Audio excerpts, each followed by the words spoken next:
Okay, go ahead. Hello and welcome. And welcome to In Your Face. We're here at Rocky Nard's Riding Stables. We're here with Sugar, my 4-year-old mare, because today on In Your Face, we're going to be talking about how horseback riding is therapeutic. So that's why we came here on location, here with Sugar, and that's what we're going to talk about. Here with me is Alan B. Charity. What's up? We are here at the Rocky Nard boarding facility because we are going to be talking about a topic, talking about how horseback riding can be very therapeutic. That's right. So we are here at the home of my horse, my 4-year-old mare, Sugar, back there in the background. Well, she's I don't know what she's doing back there. She's chilling. She's chilling. She said, "Look, Mom, it's hot out here." But we want to talk about. We're talking about how not just horses, that horses are horseback riding is therapeutic, but also how animals in general are using therapy. But for today, for right now, this segment right now, we're going to be talking about how horseback riding is therapeutic and its benefits that horseback riding can do for therapy. Somebody who's in need of, I think we have PT. It helps with PTSD. Autism, mental, let's say some emotional issues that you may be having in your life right now, how horses can release your stress level. Right. Right, Alan? Animals, period, probably, because you know what, I think a lot of people are seeking unconditional love. Absolutely. I mean, hey, love, we're back there, and Alan, let me tell you guys, Alan was back there. Man, my horse was falling in love with him. I think Alan has maybe you had some stress you had to release or something, Alan? What was going on? Because I was giving to the horse the love I wanted to receive, and I did. Boy, and she was really accepting Alan. I was pretty shocked. You know, Sugar, she is a people's type of horse, and so she was just doing what Sugar does, and I'm so excited. I'm so proud of my baby. You know, she's still young. 4 years old is still young for a mare. She still has a lot of kid in her, but she's looking good so far. I have no complaints. But let's go over some of those benefits that horseback riding can help you with in some of these areas. And I know you also. We're going to talk a little bit about how Alan was in the military and some of the symptoms of PTSD and how we can kind of relate that to as Alan was telling me, how we can kind of relate that to how horses can help with that, I would say. One thing, because when we were driving over here, because I've never even ridden a horse. Now, that's amazing. Yeah, I've never ridden a horse before. Okay. And the reason that I can even relate to you, because it's animals, like, period, I got a great connection with animals. I love animals. You know what, Alan, I believe you, because Sugar just took to you just like that. And I know Sugar, she's a friendly horse, absolutely. But how she just took to you, how she was rubbing up against you, I was really like surprised. And also, check this out. And she was giving away my kisses. Now, Sugar, you can't be doing that tomorrow. Them kisses are supposed to be saved for me, not for anybody else. So I was like, man, Sugar's really taking to Alan. What's up here? Yeah, but like, even when I was over there and I was spending that time with her and I was rubbing her and then she was reciprocating back, I mean, I knew why she was licking me back. She was licking me back because she loved me. She was loving what I was doing. She was appreciating it. She actually was. And it was genuine. Yeah, she was. It was genuine. It was no mystery. It was no mystery. Does she like me? She wouldn't be close to me. If an animal doesn't like you, they back up. Know. Oh yeah, they back up. Yeah, they back up. They might hit you. They might bite you. You know what? It's actually almost like a human. You know, human, when you're like too close in their face, what do? We back up. Right, but the thing, it's like you're in their space, their private space. The thing about humans, and I think the most relevance of this show is what you're saying. Is the thing about humans is, like, a lot of times you don't know what things mean, because people have underlying agendas and issues, and that's the type of stuff that we deal with in life. But don't you think that animals are different? Animals are more. The animals don't pay taxes. You know what I mean? Animals don't pay taxes. You know, animals don't gotta wonder if you love them or not. They don't think about that type of stuff. That's true. They have more of an unconditional love. Yes. You know, unconditional acceptance. Yes. And, you know, and that's what animals give you. It's like you give them love, man, they'll give it right back to you, like more in abundance, I shall say. Absolutely. You know, but as we were talking about PTSD, like some of the things, and like I said, I want to talk a little bit about that with Alan, because he was in the military. Alan, if you can tell the people some of the symptoms of PTSD. We're not going to go too deep, but we want to talk about some of the symptoms. Well, some things that a lot of soldiers deal with when they come home is, you know, when you become a soldier, you never unbecome a soldier. You're always going to be one. You're never a civilian again. Right. You know, so they deal with things like hypervigilance. night sweats, you know, having dreams, you know, still being in the military or being at war, being in conflict. Yes. And all these types of things are very disruptive, you know, to someone in their life, especially. And the thing is that, like, most of the time you hear about soldiers dealing with PTSD after they get out of the military. And it's because, you know, you're no longer amongst the people who understand you. So you don't have anybody to talk to, you know, and that's why I think a lot of dealing with animals can be very therapeutic for anyone, especially people who are dealing with those types of emotions and issues in their life, because it's it's something that, you know, is reciprocating the energy back to you that you're giving to it. You know what I mean? And people want acceptance. You know, people want acceptance, and that's why a lot of people you see, you know, where they don't get acceptance from anywhere else, they really connect with animals, because those animals will accept you and love you no matter what. You know what I mean? And so that's the beauty of an animal, when they're not judging you. They're not judging you on your weight, on your ethnicity. Well, you saying background. weight? I mean, you said weight. You said weight? Weight, like how much you weigh. Some people are overweight, but they feel subconscious about that. An animal's not judging you. Well, that's true. You know, I was about if you're gonna get on the horse with all that weight. That's not what I'm saying. You can't be breaking the horse's back. They still don't judge you. They still let you get up there. They be like, they may let you off. They be like, I'm just gonna move a little slower because I'm feeling some pressure. Absolutely. But you know, there's just the things that a lot of people just receive judgment. And animals don't do that. They just love you. They just love you. If you show them love, they're going to give back. You're going to give back with love, you know. And that's the great thing. Because like I was saying, when we were talking on the way up here, and we were talking about how when you were telling me about the symptoms of PTSD, and I was totally thinking in my mind, I can see how a horse can help you, because it's like when you're around a large animal as a horse, I'm talking about like 1,000 pounds and up, you have to be careful, you know, because you gotta be careful about your feet getting stepped on. You know, you're more cautious, and you just like you were just doing, you're rubbing the animal. I was really thinking and you about can feel that too, Tonya. What? Like the fact that the horse is so much bigger than me. Yes. And more powerful than me. Absolutely. But it was so gentle with me. There you go. You know what I mean? There you go. That just lets me know how much like the horse is really respecting me. Yes. You know what I mean? Like the thing is, it's a mutual respect. Exactly. But when you're dealing with like a little dog or a cat, you know, that cat or dog can't do nothing to you. But you're dealing with 1,000-pound animal. Absolutely. That has the ability to stomp you out. Yes. It's gentle with you. Yes. It's rubbing against you. It's licking you. You know, it's showing you love. There you go. And that's, you know, when you're dealing with something that could just crush you, but instead it shows you love. All right, look at that. You know, you're going to make people go out there and go buy a horse. I am, huh? Well, first we want you to go to a licensed therapeutic place for a horseback ride that can help you if you're having any kind of emotional issues. If you have a child or an adult that suffers autism, it's a good place to go.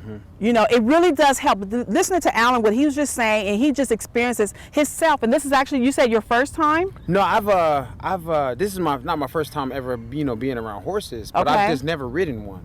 Okay. I've never ridden a horse. You never had that connection with the horse, and he experienced that here today with Sugar.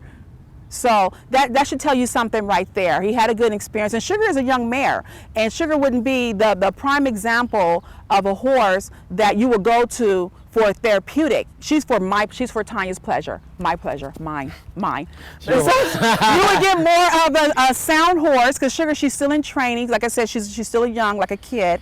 You would get more like a sound horse, an older horse that is more not shakeable.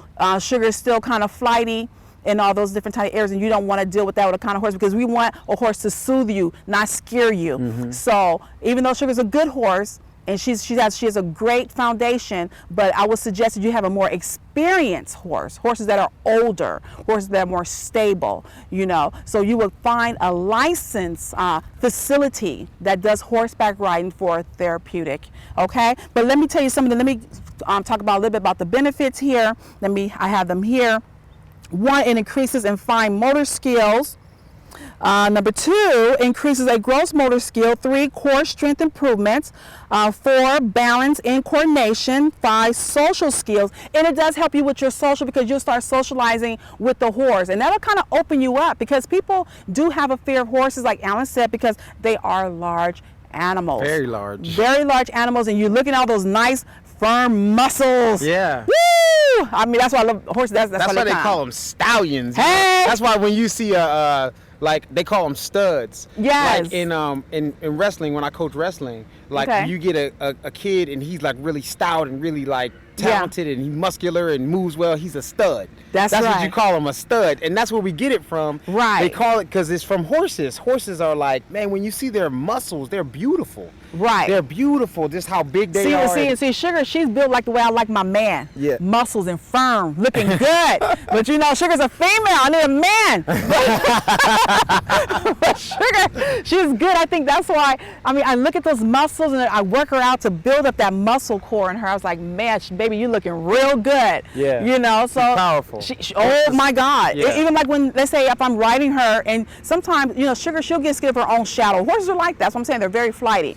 She'll go, and like her strength, I'm on her, I can feel that power of that strength. Yeah. So you have to most definitely know what you're doing when you're around horses. That's why I cannot say enough, emphasize enough. Make sure you go to a place where these horses are sound.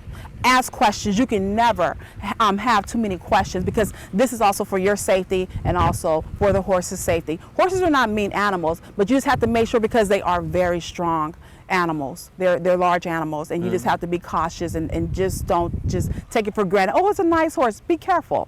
You know, be cautious. And that's all we want you to do. But you know what? We're going to be right back with Gloria and Paco. Now, Paco is a canine, and we're going to talk about the benefits, okay, of what dogs do for therapeutic. And we're back. Welcome back with In Your Face. We're here with Gloria and Big Paco here. I just nicknamed your dog Gloria, Big Paco. I love it. I love it. My big Paco, right, Paco? So as I was mentioning to you, Tonya, and to our audience, you know, there are many, many uses of therapy dogs and pets, the furry pets, or the furry counselors, as I call them. Yes. You know, personally, I have a story to share. The story is, we didn't know that my sister had a condition, a terminal condition, and she had, she was diagnosed with cancer. But a couple of months, 2 or 3 months prior to her determination of her diagnosis of cancer, I remember Paco getting very close to her, smelling her, licking her, wanting to be around her. And then I put 2 and 2 together. And finally I figured out Paco really knew that something was going on. Something was wrong. Something was wrong, because as I mentioned to you, he's part of our family. Right. So he knows, and an extended family. So he knows when things are different. So it makes a difference for them. And I never thought of that, but when I saw it and I reflected, and after everything happened, I thought, he probably knew. He probably knew that she was going, because the chemistry of our body, when we have a condition, changes.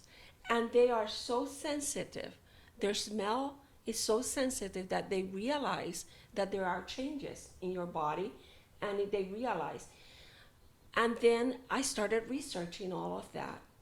And I realized that Stanford University has some clinical studies going on with the smell of the dogs to determine about chronic disease. So it's a fascinating area. And probably there's a lot of things that we don't know that we need to learn. Yes, But- about our canine furry counselors, as you want to call. Exactly. Call Paco and here. listen, they have great listening skills.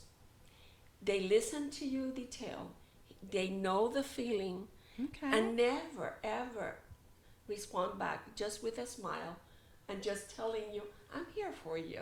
So what better? Wow. What better do you want? A canine? You're making me want a dog. I know. Wait a minute, I know. not really. I can't train my horse enough for nothing in the world. It's not gonna happen. So let me share with you, Yes. Tonya, other things that have happened, and this is in your face. Yes, it is. You want to know that they have been using canines or dogs or furry counselors in residential care facilities for the elderly. They have been using in nursing homes. They have been using it in therapy when you have to go through therapy for a clinical psychology. Oh, wow. If you're having children or you're having an adult, they usually use canine because it relates or it diffuses the Yes. tension. Yes. And then you're able to speak a little bit more about it. Also, areas that, for example, physical therapists, occupational therapists, and recreational therapists. So they use animals to be able to help you with your physical condition. Other areas that they use it is in courtrooms. They have used That I did not know that.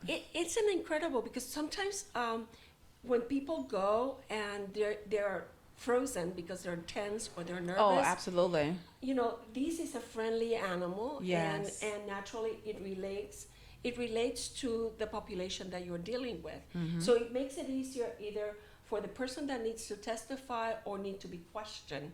So they feel that it's a comfortable place to be instead of being in a place that is so different from their usual environment. Right. Now, I was mentioning also that in the part of the clinical studies that we will put on the credits, usually they have done studies with stuffed animals and versus real animals. There is an incidence of improving, but not as much as a real animal. So there is, yes, you can have a teddy bear, yes, you can have a doggy as a stuffed animal, but it doesn't work as best as it would be with your furry dog. Yeah, so I remember something like that. I know I'm going to say what I know with abuse cases, if this is a case of child abuse, they would, try to bring in a stuffed animal to try to comfort the child. That was back years ago. So I'm pretty sure now they're probably using real canines and real animals to try to, the kid, get the child's mind off of the situation so they can get them to open up.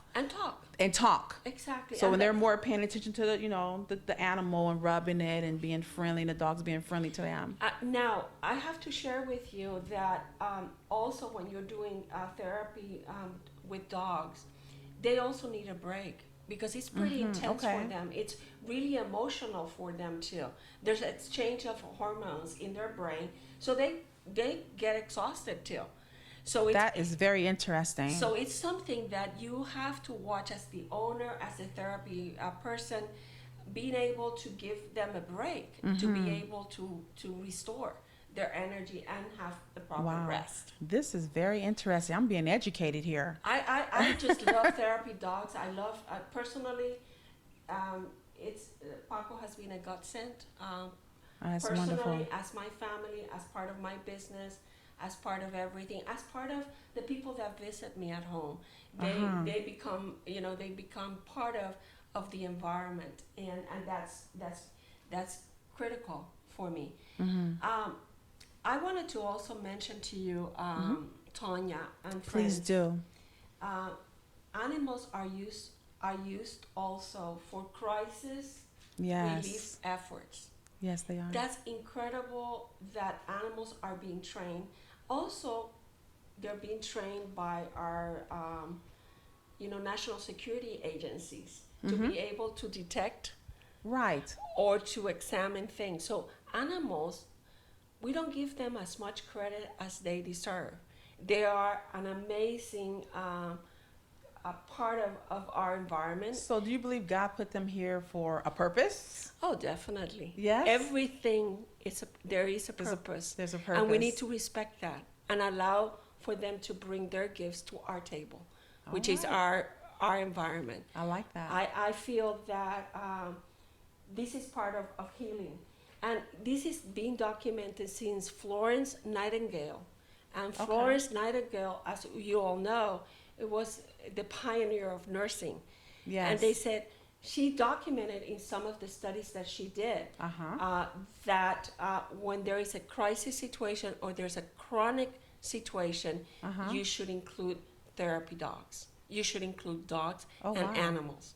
So look and see at the website that we're going to be putting on So you can see all those studies that we have for you. And those are documented in clinical journals and clinical information. Wow. So it's not only on National Geographic, but U.S. News Report, also some documents on the different clinical journals that I'll put on the websites in the credit section. Gloria, I'm telling you, you're going to have people going out there and purchasing a dog or going to the next animal shelter, the SPCA. You know, I'm like, wow, and to go get to adopt a dog, to adopt a dog that needs a home. Yes, and you know that what? needs love. That needs love, and that will provide you love. Yes. Because it's a relationship. Yes. It's a relationship with another species. Yes. And that's the beauty of it. And I do have to mention Gloria this morning. She sent me a post of a picture. She knows I have a horse. And it was a girl. The horse was actually hugging the little girl. The horse had his leg up on the child's back or something. And the horse's head was like over the shoulder. I thought, oh my God, this is so beautiful. Because I wanted you to feel hugged. And that was the whole idea. Thank you. Sending you my friendly animal a hug, because I knew that you were getting ready for this show, and I wanted you to know that I was sending you a hug, because animals hug. Yes, they do. Because my sugar, she hugs me. Exactly. And she also kisses me. Definitely. Yes, she's my baby. She's my baby. It's an awesome experience. Right, and let me also mention, like Laura was talking about licensed facility with therapeutic animals such as dogs, and we did the part about sugar, and I most definitely want to mention again that when you're doing horseback riding therapy, make sure you find a licensed facility, because when you're dealing with horses, yes, they are gentle, but at the same time, these are large animals weighing up to like 1,000 pounds and over 1,000 pounds, and you don't want to take that lightly, because horses are flighty, but these places, they're secure, and their animals are as secure sound as they can get a horse. But you want to make sure you just don't just go to any horse facility. Make sure you find a licensed therapeutic horseback riding facility for your particular needs, for your child, for your family members. But just make sure, and this information will be provided on the show line credits after the show. I just want you to make sure that you go to the proper place to get the proper help, so you can be safe and so you will not be harmed in what you're trying to do with your family. The same thing with dogs. If you could go to the website of AKA, which is the American Kennel Association, you can even download which pet or which dog is best met with your characteristics as a human. If you have children, if you have elderly at the house, if you like larger dogs, smaller dogs. I know Paco, when I did the research, he is gentle, lovable, he's very intelligent, and those are the things that I appreciate from Paco, and his gentleness. He's the gentle giant. And that is so true. I think it is very important when you have an animal to make sure that you do match up the personalities, because I know Sugar, she matches my personality, and I didn't know that, but thank God. I mean, whenever I purchase anything, I always ask for God's guidance, and he most definitely guided me to the right horse. I mean, her name came Sugar, and she is just as her name says. She's just as sweet as sugar, better than honey. So, I mean, they say honey is sweeter than sugar, but she's absolutely best. Perfect matchup, wonderful temperament. I have no complaints about that beautiful animal that God has placed in my care. Yeah, and it's taking the time, an animal, as well as any type of relationship you have. Your spiritual relationship, your family relationship, your dog's relationship, your friend's relationship, you have to nurture. Because it's both ways. It goes both ways. You can't give without receiving. So it is sending and receiving. It's a sending and receiving. And that's when you decide to purchase or adopt either a dog or any type of animal, you need to know that it's going to take time and it's going to take dedication for the process. So I encourage you to do your research. I encourage you to read about things, but I definitely feel that dogs and animals are wonderful therapeutic methodologies to be able to heal you. And that's it for an episode of In Your Face. Until next time. Thank you. Thank you.